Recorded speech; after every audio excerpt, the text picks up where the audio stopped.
સાબરકાંઠાના Vadali APMC market યાર્ડના 50 વર્ષ પૂર્ણ થતા આયોજિત સુવર્ણ જયંતિ મહોત્સવમાં કૃષિ મંત્રી જીતુ વાઘાણીએ હાજરી આપી હતી। તેમણે વડાલી યાર્ડની 346 કરોડથી વધુના કારોબારની સિદ્ધિઓને બિરદાવતા ખેડૂતોના હિતમાં કડક વલણ દાખવ્યું હતું।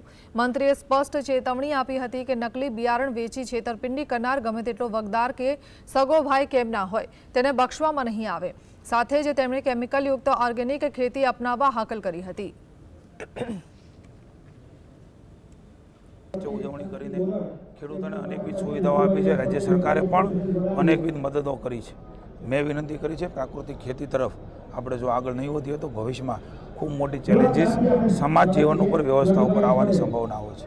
નવા પ્રકારના ફૂડ પ્રોસેસિંગની બાબત હોય એમાં પણ આગળ વધે, કોલ્ડ સ્ટોરેજની બાબતમાં આગળ વધે, સોલાર પેનલ એમાં પણ અમારા યાર્ડો એ આગળ આવે અને જે ડોમ બની રહ્યા છે એ ડોમ આખા સોલારના બને એના માટે પણ રાજ્ય સરકાર આગામી દિવસોમાં કામ કરી રહી છે। યોજના બની ચૂકી।